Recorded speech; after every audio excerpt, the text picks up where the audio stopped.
जीवन क्षणभंगुर है, आत्मा अजर अमर है। इस भौतिक तत्व से बने शरीर में जीवन आत्मा से है और मृत्यु उस अवस्था का नाम है जब इस भौतिक शरीर से आत्मा निकल जाती है। ऐसी ही मान्यताएं भारतीय समाजों और अन्य समाजों में आज भी मौजूद हैं। लेकिन जब भी वैज्ञानिक दृष्टिकोण से कहा जाता है कि आत्मा जैसा कुछ नहीं होता, तो आम जनमानस को कई सवाल परेशान करते हैं। जैसे भौतिक तत्वों से बने शरीर पे तो वैज्ञानिकों ने महारत हासिल कर ली है, शरीर का पुर्जा जोड़ तोड़ लेते हैं। पर ऐसा कौन सा तत्व है जीवों में जिस पे जीवन मृत्यु निर्भर करता है? वो कौन सी ऐसी शक्ति है जो इसका संचालन करती है? ऐसा इस शरीर से क्या निकल जाता है जिसके निकलते ही जीवित मनुष्य मर जाता है? अगर आत्मा नहीं तो फिर जीवन क्या है? ऐसे ही कई सवालों के जवाब आज मैं इस वीडियो के माध्यम से देने जा रहा हूं, तो बने रहिए मेरे साथ इस वीडियो के अंत तक। जिस समय इस पृथ्वी पर एक कोशिकीय जीव के रूप में जीवन की शुरुआत हुई थी, उसी समय जीवों में कुछ गुणों का भी जन्म हुआ था। जीने के लिए भोजन, अपनी संख्या बढ़ाने के लिए प्रजनन और जीवन खो देने का डर, जो आत्मरक्षा का भाव पैदा करता है। जो जीव इन गुणों को आगे बढ़ा पाए वही जीव इस पृथ्वी पर जिए, और जिनमें ये गुण खत्म हुए वो जीव इस पृथ्वी से विलुप्त हो गए। यह जीवन को बचाने की प्रवृत्ति क्रम विकास में मानव तक पहुंचने पर मरने के प्रति भय के रूप में स्थापित हुई। मृत्यु जीवन के लिए कोई छोटी या बड़ी समस्या भर नहीं है, बल्कि यह जीवन को पूरी तरह खारिज करने की घटना है। इसलिए पूरी तरह से खत्म हो जाने का विचार हमारे मन में भयंकर खलबली मचा देता है। लेकिन लाख कोशिशों के बावजूद भी कोई मृत्यु को टाल नहीं पाया। तो इस डर से बचने के लिए मनुष्य ने एक बेहद खूबसूरत अवधारणा आत्मा को कर लिया, जो उसे ये एहसास दिलाए कि हम मरकर फिर से जन्म लेंगे, फिर से कहीं ना कहीं होंगे। और इस ख्याल को स्थापित करने में जिस मानवीय गुण ने हमारा साथ दिया था, वो गुण हमें एवोल्यूशन के क्रम में मिला था, जिसे हम कॉन्शियसनेस यानी चेतना कहते हैं। यही चेतना, विचार या बोध आदि गुणों के लिए एक सामान्य नाम है। हम सिर्फ हाथ पैर, आंख नाक, पेट छाती आदि नहीं है, बल्कि सब के अंदर कुछ रहता है। ऐसा विचार हमें चेतना की वजह से मिलता है। इसी से ही प्राचीन मानव के विचार में आत्मा की परिकल्पना आई। फिर धीरे धीरे मानव सभ्यताओं में धर्मों का जन्म हुआ। तब इसी आत्मा की परिकल्पना ने धर्म के अंदर और भी ठोस रूप ले लिया। सभी सभ्यताओं के सामाजिक और पुरोहित लोगों ने मिलकर आत्मा के बारे में अनेक विचारों को जन्म दिया। और इस पर भारत में जो समझ पैदा हुई वो ये थी कि आत्मा परमात्मा का ही एक छोटा हिस्सा है, जो अलग अलग योनियों में पुनर्जन्म लेता है, और जब पाप और पुण्य बराबर हो जाते हैं तो वापस परमात्मा में मिल जाता है, जिसे धर्म की भाषा में मोक्ष प्राप्त करना कहते हैं। लेकिन जीव विज्ञान आत्मा की इस अवधारणा को नहीं मानता और भूत प्रेत, चुड़ैल डायन इस तरह की सभी कल्पनाओं को खारिज करता है। जीव विज्ञान के अनुसार जीवन कोई वस्तु, शक्ति या ऊर्जा नहीं है, बल्कि यह कुछ गुणों के समूह का सामान्य नाम है, जैसे metabolism, reproduction, responsiveness, growth, adoption आदि। अभी तक हम जितना जानते हैं उसके अनुसार ये गुण कॉम्प्लेक्स कार्बन कंपाउंड के मिलन से सामने आते हैं, जिन्हें सेल यानी कोशिका के नाम से जाना जाता है। अपनी सहज प्रवृत्ति की वजह से यदि ये कोशिकाएं एक दूसरे के साथ सहयोग में आती हैं और किसी वातावरण में साथ रहती हैं, तो वे एक संगठन बनाती हैं, जिसे हम जीव कहते हैं। जब ज्यादा से ज्यादा कोशिकाएं एक दूसरे के सहयोग में आती हैं और जटिल संगठन का निर्माण करती हैं, तो हमें दूसरे जीव प्राप्त होते हैं, जैसे कि कीड़े मकोड़े, सरीसृप, मछली, स्तनधारी और मनुष्य। विकास के क्रम में हर पड़ाव पर जीवों में कुछ नए गुणों की वृद्धि हुई। इसी विकास क्रम में मिले एक गुण चेतना ने यह सवाल किया कि जीवों में जीवन क्या है, और तब इसी चेतना ने उसके टेम्परेरी समाधान दिए कि जीवन आत्मा की वजह से है, और जब आत्मा निकल जाती है तो व्यक्ति मर जाता है। बहुत पहले विश्व की बहुत सी सभ्यताओं में यह विश्वास था कि आत्मा हृदय के अंदर रहती है। उदाहरण के लिए भारत में महानारायण उपनिषद और चरक संहिता में यही बात कही गई है। लेकिन जब 1949 में डॉक्टर जेम्स डी हार्डी ने अपने एक रोगी के हृदय के स्थान पर एक चिंपांजी के हृदय का प्रत्यारोपण किया था, जो कि चिकित्सा विज्ञान में पहला हृदय प्रत्यारोपण था, और उसके बाद 1967 में क्रिस्टियन बर्नार्ड ने एक रोगी के हृदय के स्थान पर एक दूसरे मनुष्य के हृदय का प्रत्यारोपण किया था, तब हृदय में आत्मा के उपस्थित होने के विश्वास को बड़ा धक्का लगा था। हृदय में आत्मा के वास की अवधारणा टूटी तो आत्मा के सारे शरीर में व्याप्त होने की अवधारणा आगे आई। आत्मा का वास पूरे शरीर में कहें तो भी ये धारणा गलत ही साबित होती है।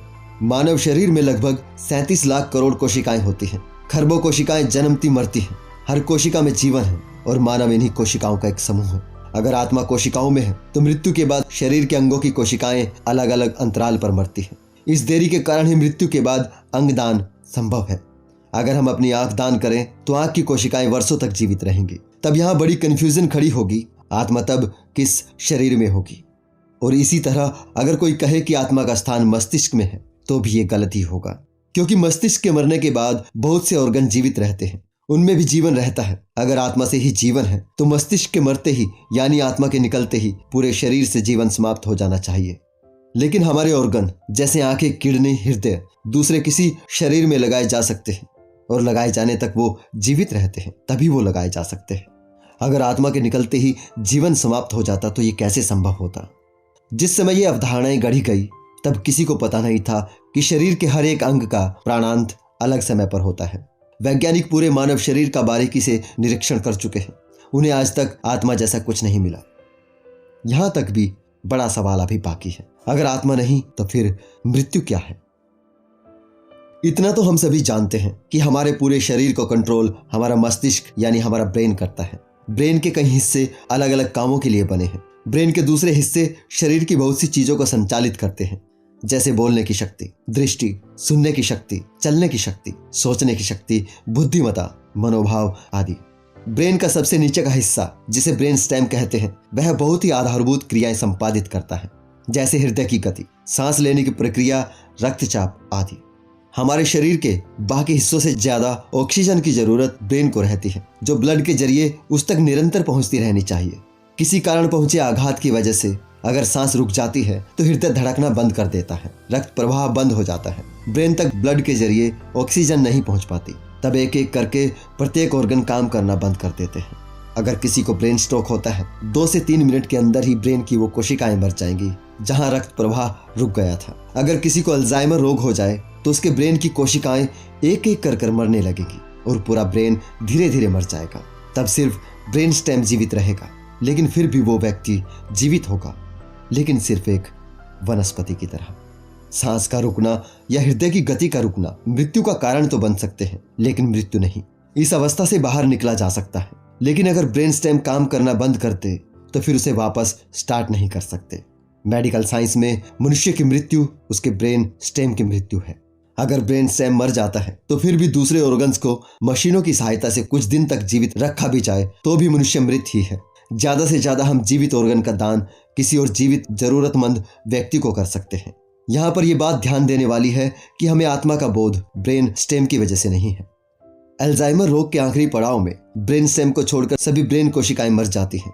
हमारे शरीर में जो भी ऑटोमेटेड तरीके से होता है, जैसे सोते हुए सांस का चलना, पाचन क्रिया, दिल का धड़कना, ये कुछ जरूरी काम ब्रेन स्टेम ही करता है। लेकिन हमारे भाव, विचार और बोध ब्रेन के दूसरे हिस्से की वजह से होते हैं। ब्रेन स्टेम का इसमें कोई कार्य नहीं होता।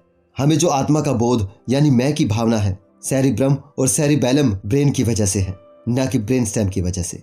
अगर बाकी के ब्रेन की कोशिकाएं नष्ट हो जाती हैं और सिर्फ ब्रेन स्टेम जीवित है, उस स्थिति में आत्मा का बोध ही नहीं होगा। उसमें तब मैं की भावना ही नहीं होगी। वो व्यक्ति तब आत्मा के बोध के बिना भी जीवित है, जैसे कोई वनस्पति या अल्जाइमर रोगी। इससे ये सिद्ध होता है आत्मा सिर्फ एक विचार है, इसके अलावा कुछ नहीं। परंतु अभी भी एक और बड़ा सवाल बाकी है। अगर हम किसी रोग या दुर्घटना में नहीं मरते तो वृद्ध अवस्था में मृत्यु हो जाती है, लेकिन क्यों? 1962 में लियोनार्ड हेफलिक ने एक खोज की। मानव शरीर की कोशिकाएं अधिकतम 40 से 60 गुना तक विभाजित हो सकती हैं, जिसे हेफलिक लिमिट कहते हैं। जब हम बच्चे होते हैं तो कोशिका विभाजन की दर काफी ऊंची होती है, फिर समय के साथ यह दर काफी धीमी हो जाती है। कोशिका विभाजन कोशिका के नाभिक में पाए जाने वाले डीएनए द्वारा होता है, जो अपनी एक कॉपी तैयार करता है, और डीएनए के सिरे पर टेलोमेर होता है, जो हेफलिक लिमिट निर्धारित करता है। हर विभाजन के बाद टेलोमेर कुछ छोटा होता जाता है। टेलोमेर दरअसल अनियंत्रित कोशिका विभाजन को रोकता है। दूसरे शब्दों में कहें तो यह कैंसर से बचाता है। लेकिन इस नियंत्रण की प्रक्रिया में जब हम वृद्धावस्था में पहुंचते हैं, तब तक टेलोमेर कोशिका विभाजन नियंत्रण की सीमा पूरी कर चुका होता है। उसके बाद कोशिका विभाजन सिर्फ कैंसर को जन्म देता है, जिसका मतलब है अगर हम किसी और कारण से नहीं मरते तो वृद्धावस्था में कैंसर ही मृत्यु का कारण बनता है। जीवन किसी एक क्रिया से नहीं है, बल्कि अनेकों क्रियाओं के सीक्वेंस में होने से जीवन है। जीवों में कोई एक जीवन तत्व नहीं, बल्कि कई तत्वों से मिलकर जीवन है, जो लगातार सेल्स के बनने मिटने पर निर्भर करता है। जब हमारे सेल्स कमजोर पड़ते हैं, तब हम वृद्धावस्था की ओर बढ़ते हैं। बढ़ती उम्र के साथ जीवन की ऊर्जा का क्रम धीमा पड़ता है और एक स्टेज पर आकर टूट जाता है। ऊर्जा का क्रम टूटते ही जीवन की लो बुझ जाती है। तब वो किसी बड़ी लो से जाकर नहीं मिलती, ना ही वो किसी दूसरी लो के रूप में जन्मती है। आत्मा वाकई में एक बेहद खूबसूरत विचार है जो झूठे ही सही हमें एक भरोसा दिलाता है कि हम मरकर भी फिर से जन्म लेंगे, फिर से कहीं ना कहीं होंगे। और इस विचार को आपसे छीनने का मुझे या किसी और को कोई हक नहीं। फिर भी मेरे इस विषय के पीछे क्या कारण है मैं स्पष्ट करना चाहता हूँ। जो लोग आत्मा में विश्वास करते हैं वे भी किसी स्वजन की मृत्यु पर फूट फूट कर रोते हैं। जब मानते हैं कि आत्मा तो मरती ही नहीं तो फिर इस मातम का क्या है। जब लोगों को स्वयं के विश्वासों पर भरोसा नहीं, ये बेकार के विश्वास भी उन्हें कठिन परिस्थितियों में आराम नहीं देते, तो क्यों न भी ऐसे विश्वासों को छोड़कर सच को समझे और उसका सामना करें। असल में आत्मा का ये विचार मानव की भलाई में कम और मानवता के खिलाफ अधिक रहा है, जो अपने जन्म के साथ ही विकृत हो गया था। जब आत्मा को लेकर अनुष्ठान शुरू हुए, आत्मा के लिए शांति पाठ होने लगे, खाने पीने की चीजों से लेकर सुख सुविधाओं के साधन अनुष्ठानों के द्वारा आत्माओं के लिए पहुंचाए जाने लगे, और ये सब आज भी चल रहा है। इस अवधारणा का सबसे क्रूरतम रूप मिस्र के इतिहास में दिखता है, जहां राज परिवार के मृत सदस्यों के साथ जिंदा सेवक तक दफना दिए जाते रहे। और भारत में आत्मा के आधार पर ही सती प्रथा के नाम पर भारतीय महिलाएं बरसों तक चलती रहीं। इसी आत्मा के नाम पर ही प्रेत आत्मा, दुष्ट आत्मा, डायन, चुड़ैल, देवी पितर अनेकों अंधविश्वास खड़े हुए हैं, जिसका असर आज 21वीं सदी में भी भारत में देखा जाता है। आज भी कई जगह से खबरें मिल जाती हैं कि डायन कहकर किसी महिला को मार दिया गया है, किसी पर प्रेत का साया बताकर मार दिया गया है। आत्मा की इस अवधारणा पर ही धार्मिक किताबों से तैयार किए उन्मादी मृत्यु के बाद के जीवन की आशा पर और जन्नत के लालच में लोगों को मारते हैं। आत्मा के आधार पर ही धार्मिक किताबें हत्या को उचित ठहराती हैं। फिर चाहे वो किताबें कितनी भी सम्माननीय क्यों ना हो, उन पर सवाल करना पड़ता है। आप किसी भी अंधविश्वास से लेकर उग्रवाद तक की जड़ में पहुंचने की कोशिश करेंगे तो आप इसी आत्मा की अवधारणा को खड़ा पाएंगे। इसलिए अब समय आ गया है, अगर हम किसी नए पंथ या संस्था के नाम पर अंधविश्वास मिटाने की बात करते हैं तो क्यों ना सबसे पहले इस आत्मा नाम के पेड़ को गिरा दें, जिसके साए में अंधविश्वास पनपते हैं। अगर हम वैज्ञानिक सच को स्वीकार करें और हर मनुष्य को मृत्यु की ओर बढ़ते एक साथी के रूप में देखें तो सभी से प्रेम करना आसान होगा। जब हम समझे कि मृत्यु के बाद कुछ भी नहीं है, तब मृत्यु के बाद स्वर्ग या नरक मिलने की आशा या परमात्मा के न्याय की आशा भी नहीं होगी। तब हम इस जीवन के हर पल की कीमत, हर किसी के जीवन की कीमत समझ पाएंगे। तब मनुष्य का मनुष्य से ही नहीं, हर एक जीव से प्रेम करना आसान होगा, और तभी सभी के लिए न्याय की बात अभी इसी जीवन में पृथ्वी पर निष्पक्ष रूप से हो पाएगी। आज के लिए इतना ही। जल्दी ही मिलते हैं अगले एपिसोड में। तब तक के लिए नमस्कार।